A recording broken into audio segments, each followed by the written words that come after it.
We are back on the record. Next victim.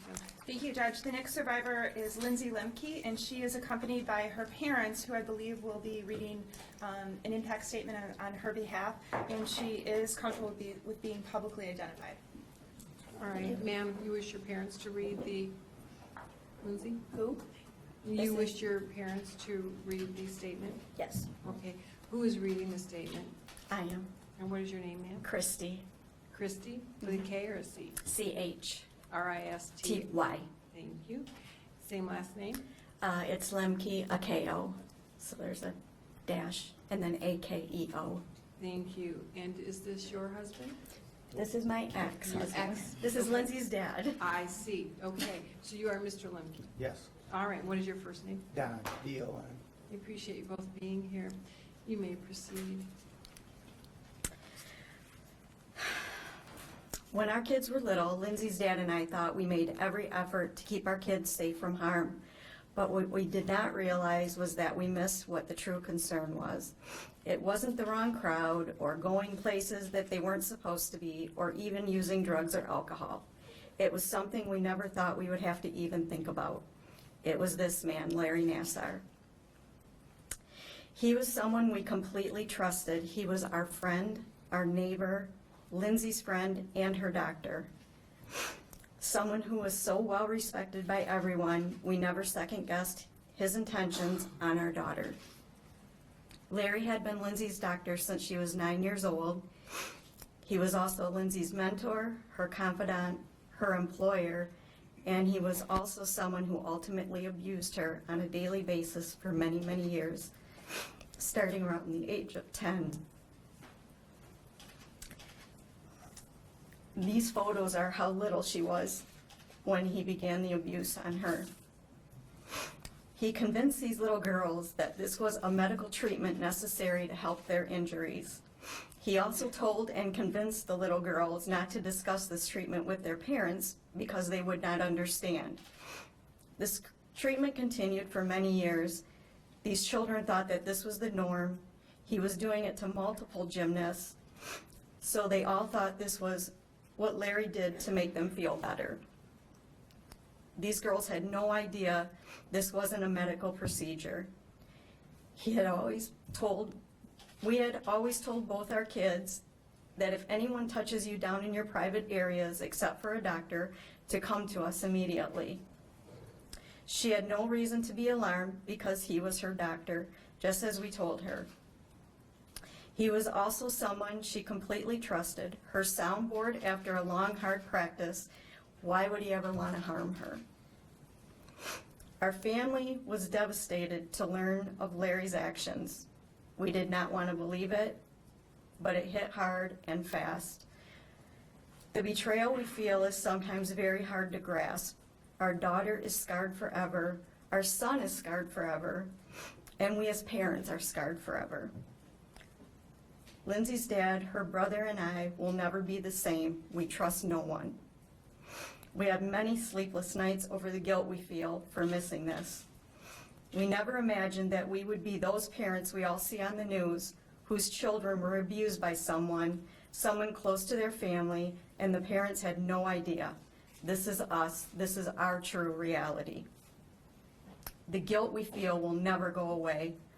All the questions we think of and all the red flags we missed, it truly has been gut-wrenching and will be embedded in our minds forever.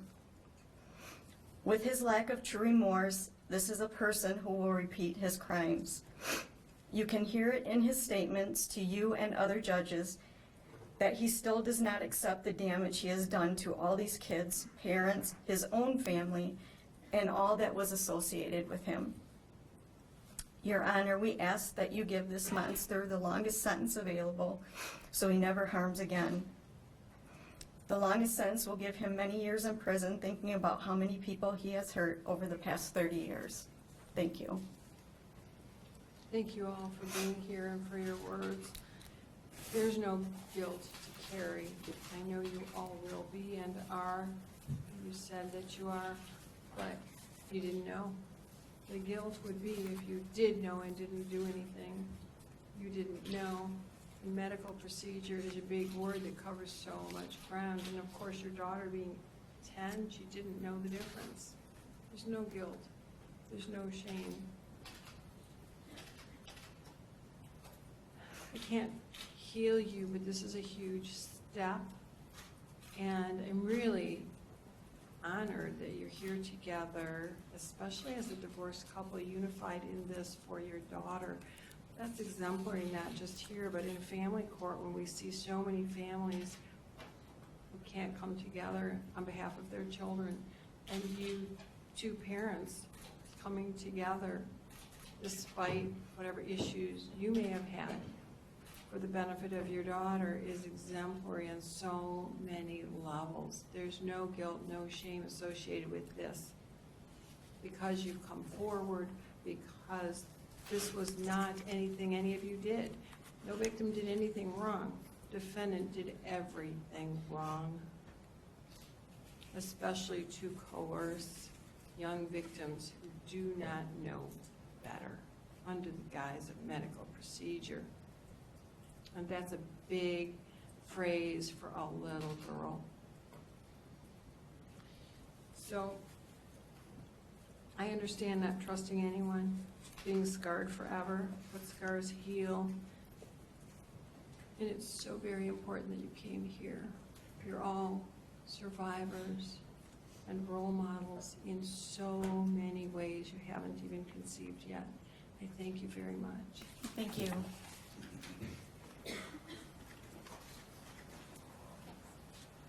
Next. The next survivor is Megan Halichuk, and she is going to be publicly identified.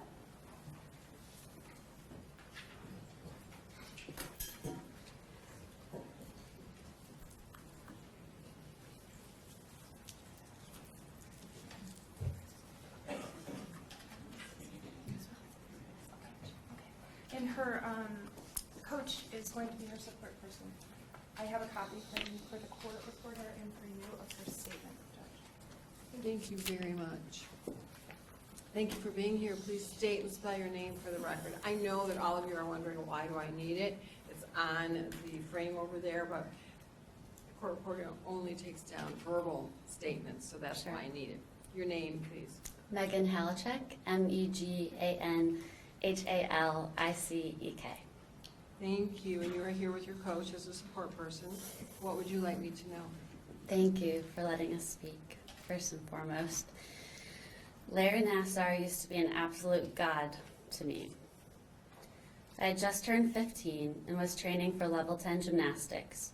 I'd worked so hard to get there, and I, along with my family, had sacrificed so much to get to that point.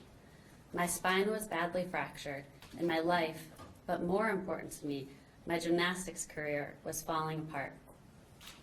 He was the only one, I was wildly assured, who could really help me further than any other doctor had helped me so far. He was just so talented and brilliant, they said. Indeed, he did seem impressive. He was absurdly nice and did everything he could to make me feel comfortable the second I met him. He smiled widely each time he saw me, and on the surface, it felt like he genuinely cared for me. It seemed like he was determined to help me get better, and that gave me another level of certainty. Most of all, he gave me hope. I thought he was the most trustworthy doctor I ever could have imagined. In my innocence, I felt that I would have done anything to heal my fractured back and not quit the sport I loved and persisted through since I was 2 years old. Gymnasts are tough as nails. They will fight, they will bleed, and they will persist, all for their dreams. And that's exactly how I was. I still remember Nassar calmly and vaguely assuring me that his treatment regimen might be a little uncomfortable, but that it would surely help to heal my pain and return me to the sport I loved. These were just the magic words I was looking for that none of the many other doctors I had previously seen would tell me. Here I was, a scared little girl in excruciating back pain, willing, begging even, to suffer through for my sport. This grown man confidently offered me salvation, healing, and freedom, and I trusted him, but he turned out to be a monster. I am disgusted that Larry Nassar, the trusted adult authority figure and famous doctor, had the audacity to use his incredible power, prestige, and influence to sexually abuse me, a little girl, right there in his office, in the safest and warmest of places, with such an overlying sense of healing and recovery. I was counting on him. He broke in, loudly, without consent or restraint. He was an unwarranted intruder to my most private, intimate, never-before-touched places, without warning, without gloves, and without explanation. And so, again and again and again, he abused me, all while telling me wild tales of his Olympic journey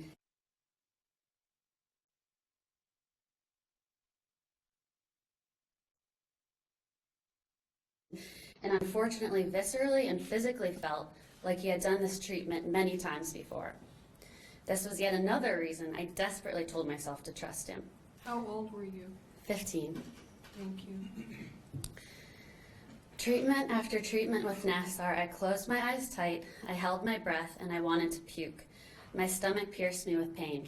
To this day, that pain and these feelings are still there. Each appointment with him, I desperately waited for it to be over, to be healed, putting every last drop of faith in him. I remember being embarrassed each time I rose off the table because it was so obviously drenched with sweat. Then one day, after his prolonged and consistent abuse, he finally gave me my fate. My back could not be healed, and I had to quit my dream. He had all of his visits of fun with me and then sent me away, depressed, dejected, molested, and confused, now alone to part ways with my deepest love, gymnastics. My innocence was ruthlessly taken away from me, never to return. This was such a dark period in my life that still today is difficult for me to revisit. As I stand here, I still flash back to the feelings of fear laying frozen in his office, my sweating, shaking body, adrenaline pumping, painfully clutching the sides of the table, waiting for this sick treatment to be over. My little child self, smarter and more astute than I gave her credit for, knew something was wrong, but she was petrified to the point of physical and emotional paralysis, as she tried so hard to keep trusting this man she thought was her savior, painfully ignoring how she felt and what was really going on. I was so afraid to talk to anyone. The most confusing part was that my mother was in the room with us while this happened. He strategically placed himself between us and skillfully obscured what was happening. I felt a disoriented sense of safety since my mom was there, and after all, he had told me it was going to be uncomfortable. What I didn't realize was that she couldn't see exactly what was happening. This sickens and continues to baffle me to this day. Larry Nassar made me believe that this was my only hope, that he was my only hope. Besides, all of the other adults around me told me so, and so I shut my eyes so tight that they hurt and I held my breath. I summoned that notorious gymnastic strength and I marched forward. For years I hid this atrocious secret in fear. I felt so much shame and embarrassment. I suffered, but I told myself to be tough. When the reports about him started trickling out, I just knew. I was right all this time. Everything I had pushed away for so long came over me like a waterfall. All my denial, repression, and depression that had been present and underlying there all along overcame me. My trauma reopened anew, a fresh, deep wound. While the constant news following Nassar this past year has been vindicating at some points, it has mostly been cruel and exhausting. I relive my pain each and every day, questioning why he did this to us and never finding the right answer. I completely dropped out of my life this past year as the gravity and wickedness of Nassar's serial abuse has overcome me. Months at a time, I did not leave my bed, sometimes questioning why I was even alive. All while his touch continued to violently linger on my body, as it does today. I lost my wits. I screamed. I woke up crying. I went to bed crying. I still do not understand. These uncomfortable, invasive memories are my reality now. The imprint of his face and abuse hinder my life, which at times has turned into a nightmare. Crippling complexes such as paranoia, anxiety, depression, Sexual issues and insomnia, to name a few, have all taken their unique and oppressive turn at overshadowing my life as a direct result of what Larry Nassar did to me. Then and now, his abuse has cost me. It is important to everyone hearing this that to this day, I still do not feel safe. The world feels unsafe. Men feel unsafe. I can't sleep without a nightlight.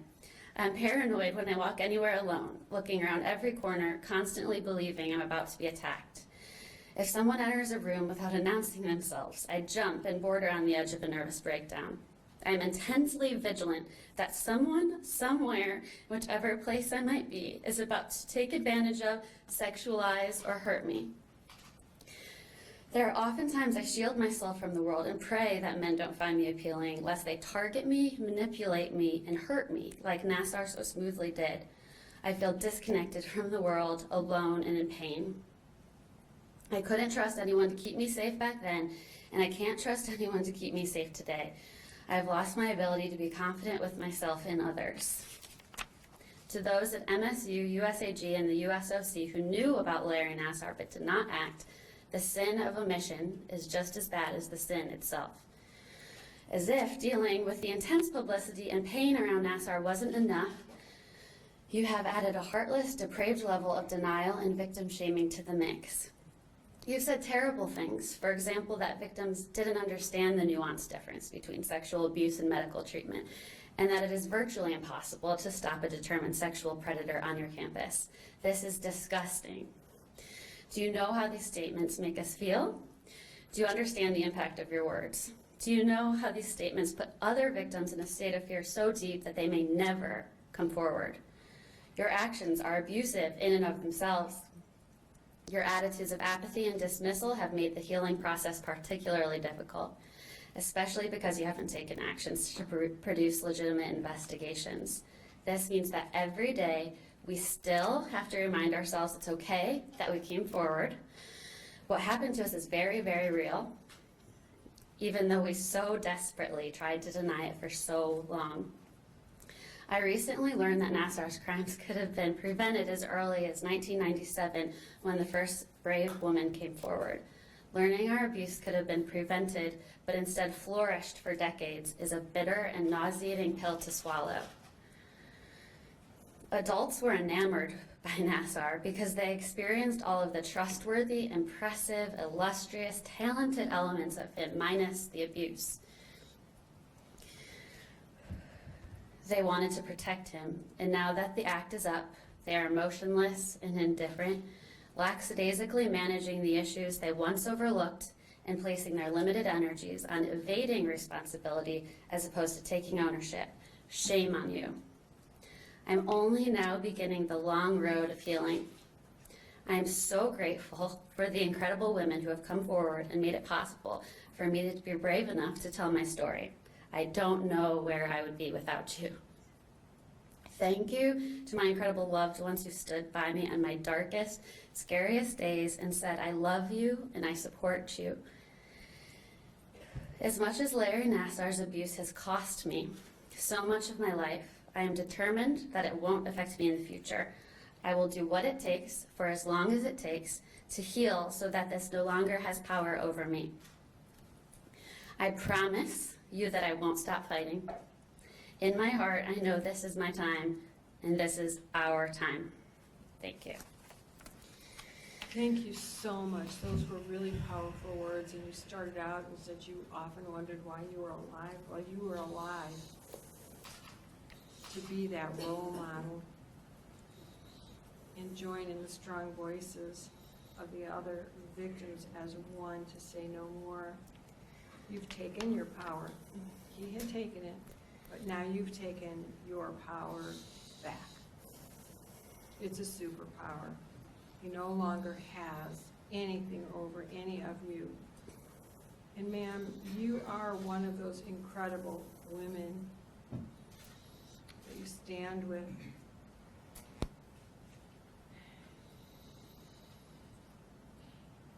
Listening to all of you and hearing your words especially, I have the impression that this has caused you to fear so much that you feel that the world is more bad than good.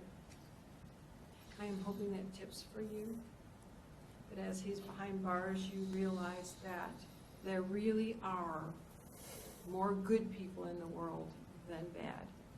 Sometimes sitting on the bench, I have to remind myself of that as well. I'm hopeful that you will come to that place and realize the world really is a good place, and one by one, we are uniting and putting bad people behind bars so you can sleep at night with or without a nightlight. Thank you so much for your words. They mean a great deal and are part of that rippling effect that you are all creating around the world. Thank you so much. Thank you. Thank you. Next. Judge, the next statement will be read on behalf of the survivor who is in court today. It's victim number 48. She has requested that she remain anonymous and would like the cameras turned off before that's being read. And I will present the court with her photograph. Thank you.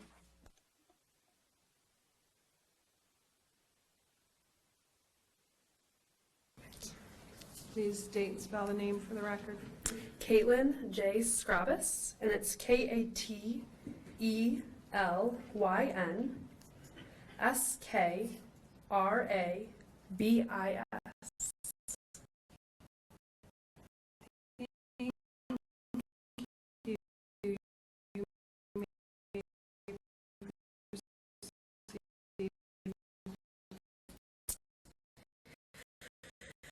Your Honor, my name is Kaitlyn Scrabis. As a young child, I fell in love with the sport of gymnastics. I spent countless hours in the gym mastering my skills and routines.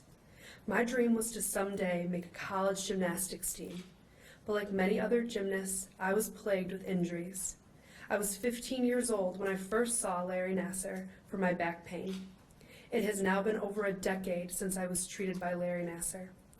I can still remember vividly every detail of what he did to me during his so-called treatment.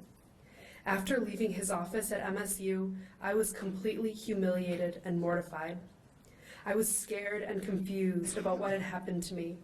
I didn't know how to approach anyone to tell them about what had happened out of embarrassment and fear.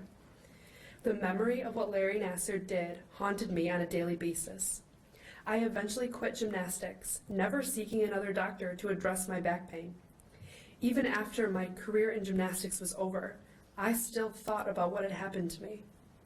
Since all of this has come to light, the memory of what Larry Nassar did to me has only been intensified.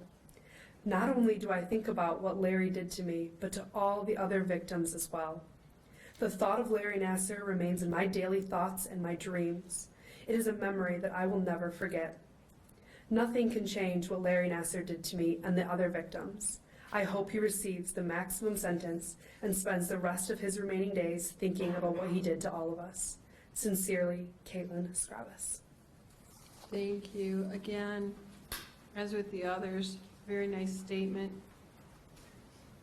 And although the statement is that defendant will never be erased, I'm hoping that today does erase some of the pain so that you can go forward, and the memory is really that you are one united voice, and you are a voice, we are all voices on behalf of those who can't speak, for minor children, elderly, incapacitated persons. Defendant, when he is remembered, should be remembered and pictured behind bars, no longer a threat to any of you. And I'm hoping, Kaitlyn, that that's the picture that you see, not that you fear him or remember what happened to you. I'm hoping you can put this behind you, and that today your words start that first step, putting all of this behind you. Thank you again. Next victim.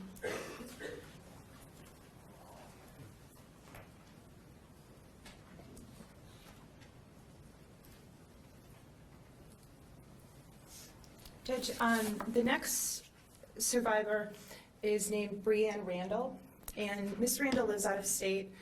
I am hoping that somewhere she is watching, and that she is able to see the live stream and or a video at some point. But she has asked us to read her statement on her behalf, and I personally wanted to do that on behalf of Miss Randall, as she was a victim who reported her abuse in 2004 to the Meridian Township Police Department. And could you please state and spell her name for the record? I can, yes. Brianne is spelled B-R-I-A-N-N-E, and the last name of Randall, R-A-N-D-A-L-L. Thank you. You may proceed. Thank you. Your Honor, I appreciate the opportunity to address the court in order to tell my story and the impact the abuse I suffered by Mr. Nassar has had on me. I was 17 when I went to see Mr. Nassar for help with my back pain. At the time, my father was terminally ill with cancer, so my parents were unable to attend this appointment. Mr. Nassar took advantage of my circumstances and of me. I remember him telling me that he could give me a massage to help with my back pain. I cautiously undressed and laid down with a sheet over me as he instructed. He proceeded to penetrate me vaginally and massage my breast. My body froze. I was screaming inside, but lay there too scared and confused to do anything. After he completed his, quote, treatment, he told me to get dressed while he sat there watching. He then scheduled weekly visits for me. In a daze, I left the office only to be stopped by the receptionist to schedule my next appointment. I refused and responded, quote, "He doesn't schedule his own appointments." After reviewing my chart, she was hesitant, but verified that he had scheduled these. Looking back, I realized that he had scheduled these to continue the abuse. He had found a young girl in a vulnerable situation and intended to take full advantage of that. I told my mom what had happened. She took me to the police station where I filed a report and went to the hospital to get a sexual assault kit done. I was terrified of what this exam entailed. I sat in a cold hospital room, my body tensed when they took the samples. I remember fearing that no one would believe me. Unfortunately, this fear became a reality. About a week later, the police contacted my family and asked us to come in for a meeting with Mr. Nassar. I told my parents that I did not want to face him, so they went without me. At this meeting, Mr. Nassar informed my parents that this was simply a misunderstanding, and that because I was not a gymnast, I was not as comfortable with my body. There was no investigation, and I was left to feel like the whole situation was my fault. I felt powerless, and like there was no one I could trust. I struggled with these feelings as I watched my dad dying right in front of me. My anxiety was at an all-time high. I suffered so severely. I began medication and therapy. To this day, I still suffer from anxiety and continue with these treatments 13 years later.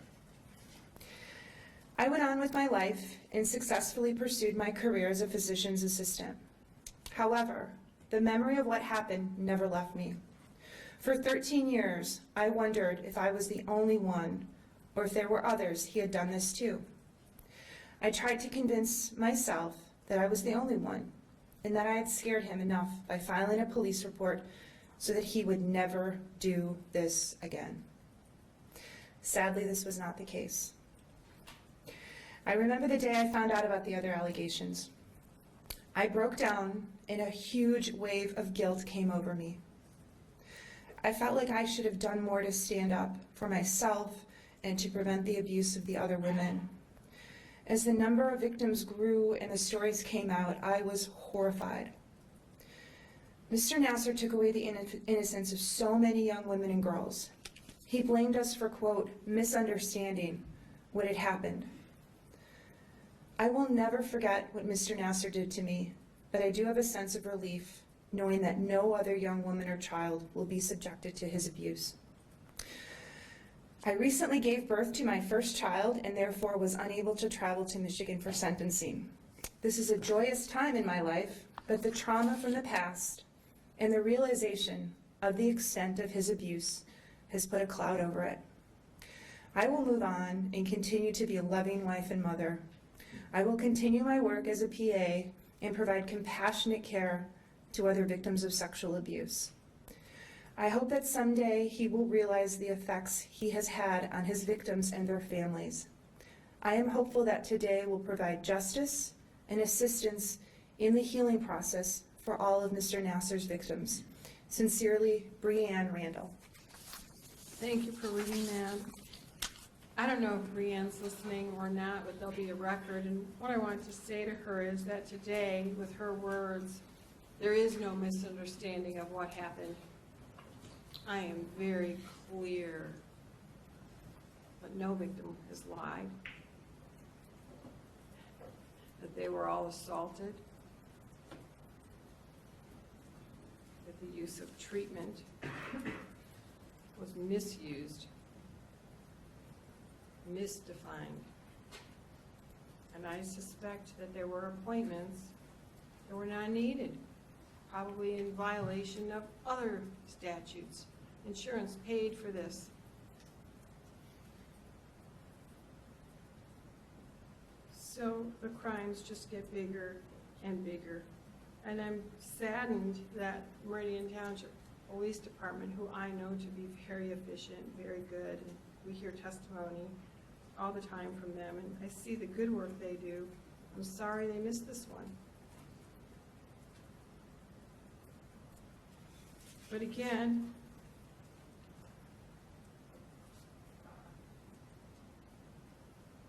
the defendant became a good liar.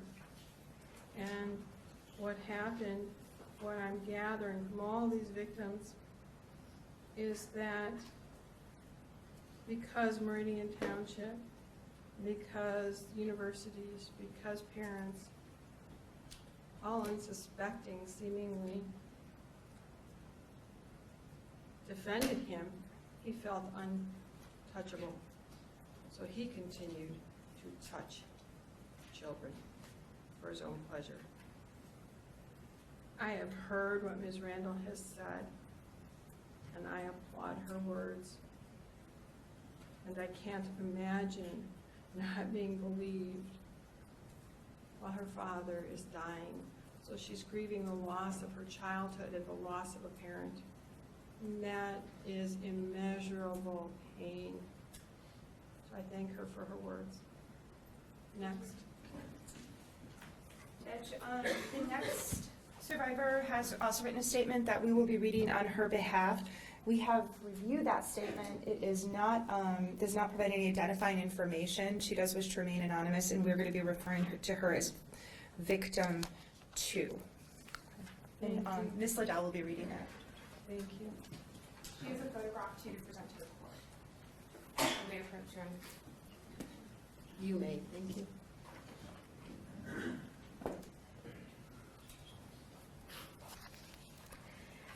In September 2016, I received a daily news email from our local patch.com. The top headline read, "Former USA Gymnastics doctor accused of abuse." I will never forget that moment. I was stopped at a red light near my home. There is a picture of him along with the headline. I had to pull my car over. I dry heaved in the street while sobbing uncontrollably. I was disgusted by myself and my body. I felt dirty and helpless, so very lost and so very sad. I called the Michigan State Police Department that day, and after 5 years of silence, I reported his abuse. I had to relive all of his treatments and every question, every detail, remembering how he touched me and penetrated me without gloves or lubricant. I cried for weeks and then months. It has affected my role as a mother, as a daughter, and as a wife. For the last year, I've had to put a brave face on in front of my young children to protect them from their sad, confused, and grieving mother.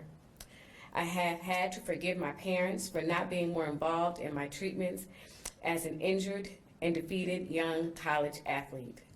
I've had to explain to my loving husband why intimacy had become difficult for me.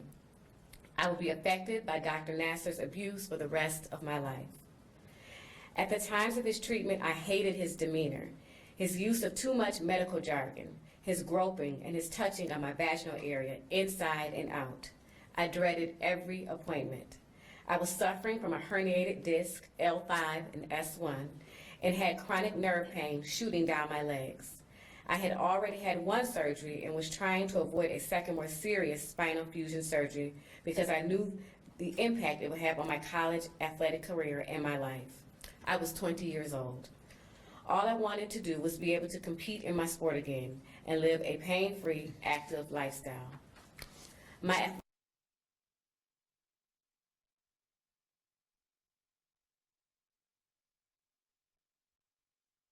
at the University of Michigan. His reputation, his authority, his accolades clouded the truth behind his procedures that were supposed to alleviate the nerve pain and to help me avoid surgery. They didn't. I had to have that spinal fusion surgery. But not before I endured several sessions of pure torture and agony. Each treatment was an hour. He massaged my breasts, buttocks, groin, hips, and would end what felt like endless digital penetration. Dr. Nassar never stopped his hands. His treatments made me feel like I was an animal, a piece of meat. I remember using a rough paper towel in his office after treatment to wipe him off of me before leaving the exam room. I remember being sore inside. As a student athlete on scholarship at a Division I Big Ten university with strength coaches, head coaches, assistant coaches, trainers, sport doctors, and physical therapists, the list goes on and on. Our bodies were our most prized possession. We trained them, worked them, and dealt with high levels of pain running through them, mind over matter. Athletics were not something I did. Athlete was who I was. Keeping my body healthy to maintain my spot on the field and maintain my financial scholarship was the most important thing in my life. I was 20 years old, but still a child, living within the bubble of Division I Big Ten college sports. I had to trust my coaches, trainers, and physical therapists. I had to trust my doctors. No questions asked. Dr. Nassar knew this. Dr. Nassar preyed on my desperation and my weaknesses. It is my opinion that Dr. Nassar should be held accountable for his strategic and manipulative abuse. His sentence should keep him in prison for the rest of his life, just as I was a victim of his abuse for the rest of mine. Thank you, Victim 2. Thank you. As to Victim 2, I'm hopeful she does not feel manipulated and a victim anymore, although we use that term simultaneously with survivor. She is a survivor. I'm hoping now that her words are out, that she's publicly made this statement, that the crying will stop and be replaced with happiness and joy, because she is no longer defeated. Defendant is defeated. She is a pillar of strength for coming forward, for recognizing what happened to her,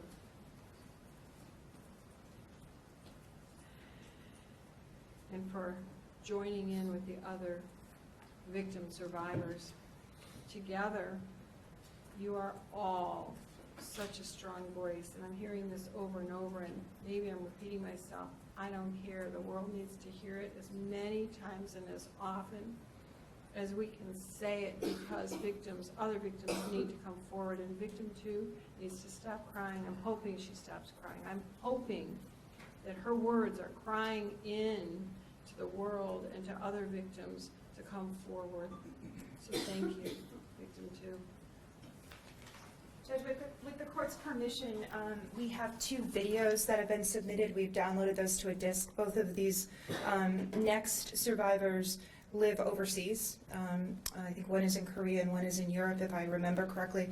I know there's going to be a little bit of a lag, Gina and I have already discussed, but I think we can get this set up fairly quickly. But if it's fine with you, we'd like to end the day with those 2 videos that we have. That's fine. as to the videos, are they going to be in evidence? Ms. Hamlin does not take down videos? Yes. All right. Yes, I will mark that as People's A or 1, whichever is your One. preference. 1, okay. People's one. Any objection to People's one? And defendant has seen those videos? Or there's just no objection? We have no objection. And just so the record's clear, People's One will actually be a disc that includes 3 videos, but we're only playing 2 of those today. Another video we will play later in the week when that victim is available to view. Okay, so Exhibit 1 is admitted and will be attached to the record. Ms. Hamlin will not take those down.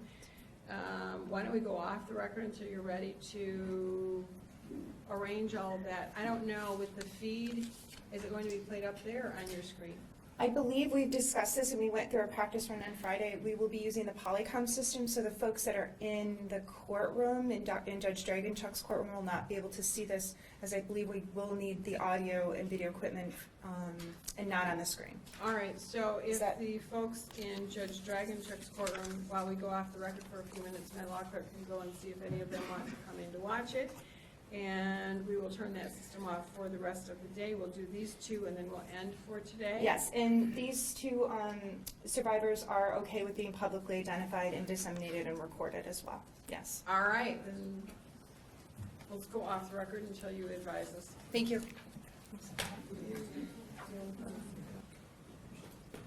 My name is Anna Ludis. I'm 25 years old, and I'm from Vancouver, Canada. I was a member of the Michigan State University women's rowing team from 2010 to 2014. During this time, I was 18 to 22 years old. Larry Nassar sexually assaulted me under the guise of medical treatment throughout my 4-year period at MSU. When I was 13 years old, I started rowing and immediately fell in love with the sport. Out on the water, not only did a group of like-minded people working together and striving for excellence surround me, but I also felt it. My favorite times were the early morning rows.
Effort to get the best help I could possibly get so that I could row to the best of my ability.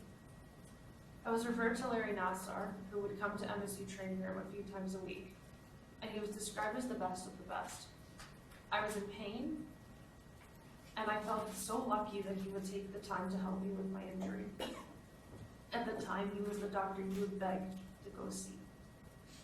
And I felt so special and lucky that he would take the time to help me. But it turned out he was a molester. I remember the first time the Nassar assaulted me. It was in October of 2010, and he had explained to me that he was going to do what he called trigger point treatments for my lower back injury. To do this, I would lay on my stomach, and he would pressure with his hands on parts of the back of my upper legs. He moved to the area around my vagina, continuing with the pressure motions. Then he inserted his finger inside my vagina without any gloves to release a trigger point. This continued to happen on numerous and ongoing occasions throughout my 4 years at MSU, To this day, I remember that first time it happened, even though I didn't even know it was abuse at the time.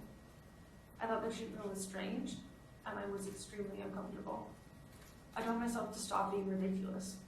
I remember having thoughts while I was lying face down on his table that were quite sexual. I was so embarrassed to have these thoughts. I wondered if this was something that would turn people on, and I was so scared of the possibility of it doing that to me. And I had to continuously remind myself to stop being a prude and let the doctor do his work to help me. I remember always making sure that I wore clean underwear when I went to see him so that I wasn't dirty. I made sure that I wore shorts that could be easily moved so that he could access my lower area, particularly so that he could move my underwear to access my trigger points, aka my vagina. I always thought the treatment was weird, and it always made me uncomfortable, but I pushed it out of my mind. I think that I tried to convince myself that it was my own insecurities creating these feelings. I honestly trusted him, and I trusted that he was helping me. After I left school, when I graduated, I thought about the treatment more and more. I would go see other practitioners like a massage therapist or a chiropractor, and they always asked me before they put a hand on my body. They always requested permission before they would lift my shirt up an inch to look at my lower back. I thought it was weird that they were doing so, and I thought it was really, really polite. I now know that this was just common medical etiquette, something that I was denied by Nassar. I left Nassar's treatment in 2014 to find normal medical etiquette and ethics strange after having such invasive treatment by Nassar. I now realize that his treatment was sexual assault. Roughly a year and a half ago, I finally accepted that Larry Nassar was sexually assaulting me. And I was so brainwashed by him that I didn't even know it at the time. I trusted someone who wanted nothing more than to get some sort of personal gain out of touching me sexually without my consent and without any sort of protection. I trusted him, and I was only harmed. Today I'm left to deal with the emotional and mental aftermath that Nassar has left on me. I suffer from anxiety, I have panic attacks, and I have symptoms of PTSD. Some days my mind is in such a foggy state and so consumed with what he did to me that it takes almost all my personal strength to make it through the day. I'm never entirely present to where I am because part of my mind is always consumed by this. Through his manipulation, Nassar has caused me to doubt myself. He has crushed my self-confidence, and there are times I doubt my own identity and my own innocence. I've been trying so hard to get back to the person I was before this happened to me, but I can't. That version of me is gone. And I don't even know if this is something that anyone can learn to get past completely. I think we can process it and we can try to heal, but this is always going to be a part of me now. Fighting through this is completely exhausting. And it's the most difficult thing I have ever had to do in my entire life. And the pain associated with trying to heal is indescribable. I was tricked into trusting Larry Nassar to the point where I put my own instincts aside, and I was sexually assaulted for 4 years of my life. Because of Nassar, I have to spend the rest of my life trying to heal, and I want nothing more for him to spend the rest of his life behind bars. Thank you to Anna.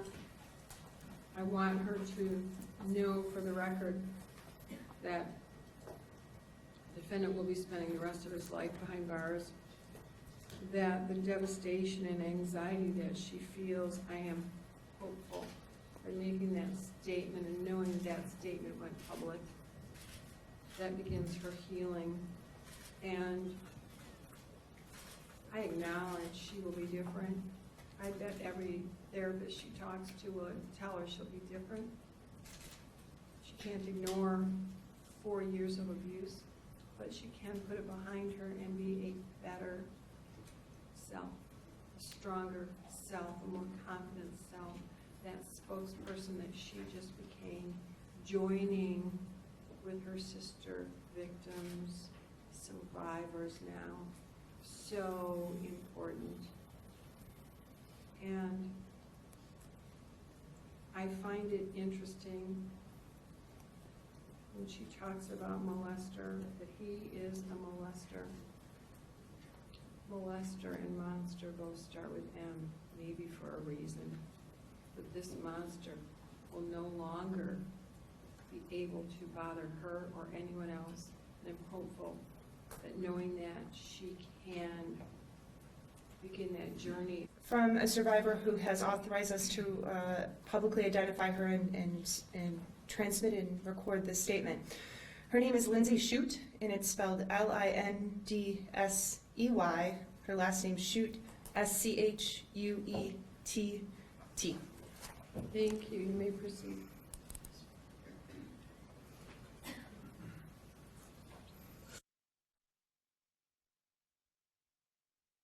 I'm 34 years old.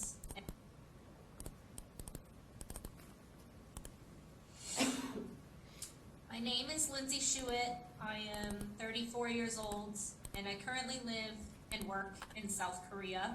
Judge, if I can, I'm going to start at the beginning. Sure. Okay. My name is Lindsay Schuett. I am 34 years old, and I currently live and work in South Korea. I was abused by Dr. Nassar when I was 16 years old in the year 1999. The first appointment that I had with Dr. Nassar in which I was abused, I knew immediately that it was abuse. I had seen a movie, The Hand That Rocks the Cradle, and I felt like I was trapped in some hellish situation that only a movie could dream up. I was quiet for days after. I cried into my pillow at night, didn't know what to do, and then I realized that I was going to be brought back to the doctor if I didn't tell someone or say something. So I found the courage to go to my high school counselor and tell her what had happened to me, that he had penetrated me with his ungloved hand. And she had me call my mother. And I also told my mother that I had been abused by the doctor as well. They failed to report this abuse to the proper people. And worse yet, I was still taken back to him for another appointment. I begged and pleaded with Dr. Nassar. I told him that I didn't like that particular treatment and that I didn't think it helped me.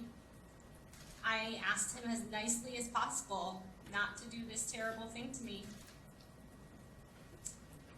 After there was only blank onlooking from my mother, Dr. Nassar became emboldened. He gave me a stern chastising. It still crushes me to think of it to this day. He was the doctor. He knew better. He has worked with so many amazing athletes. I wasn't allowed to refuse treatment because I was just a young girl and I didn't know. Then he softened, as he always did. He just wanted to help me and set me on a path to healing. I was backed into a corner. I needed to break free from his abuse. No one was going to help me, and he refused to stop. So that day, as his ungloved fingers began to penetrate me again, I screamed out. At first, I was terrified of what would happen next. It went silent. He stopped for a moment, but then it became clear that he was going to go right back to his abuse. As he began to penetrate me once more, I screamed out, and this time, let it all go. I couldn't hold in my suffering any longer. I was going to scream and wail until he never touched me again. I was going to sob so loudly that not only did it match the screaming anger I felt inside, but it would alert every single person in that building that something was incredibly wrong in that doctor's office. After that day, nothing more was said or done by anyone. Dr. Nassar didn't want anything to do with me, so he referred me to a different female doctor in the program. Upon seeing her, she had expressed her disbelief that I had not seen the rheumatologist yet. Upon examining medical records that further confirm this, it is obvious that Dr. Nassar was not only abusing me for his own purposes, but keeping me from proper medical treatment that I needed. After reporting what he had done to both a parent and a school official, I believed there was nothing more legally that I could do. I knew no other way of reporting, and so just had to go on, defeated. I told myself to forget. I told myself that I had to be the only one. These were my beliefs until this story began to resurface in 2015. However, Dr. Nassar's abuse has had obvious and severe effects on my life. It is excruciating to lay them to bear here for you, to admit that I've allowed someone to build faults inside of me. But I shall share just a few of the many ways that my life has been marred. I distrust men. I disrespect my body in many ways because I don't feel it has value. I become irrationally emotional when trying to express a problem with an authority figure. These experiences have had a serious negative effect on my family, my health, my personal life, and my professional life. And so now we come to the question of how much is a young girl's quality of life worth? A subsequent lifetime of tears, anxiety, and depression. If you only counted the 60-some women who were brave enough to say they wanted to press charges, would 60 years be enough? Would 120 be even close to fair? I know we have to stay within the realm of something feasible, but to me, no amount of time could be enough. For those who say that he seems to be no longer dangerous, or that he now seems remorseful, let me be clear. His recent words in the courtroom have still been that of a manipulative predator. To craft a response that shows remorse, not for what he has done, but just that it became so wildly infamous. To somehow imply that his guilty plea is an act of falling on the sword, and that all he wants is the best for these girls, for us. It's all his way of seeming unassuming, when what lurks beneath is something so sinister, he could never truly come to terms with it himself. He hasn't changed, he won't change, and he will manipulate people whenever there is any opportunity, whether in the free world or even while incarcerated. If anyone deserves to never see the light of day again, it is this man. Thank you for this opportunity to speak. To Lindsay, I want her to know that her screaming is being heard all the way in 2018.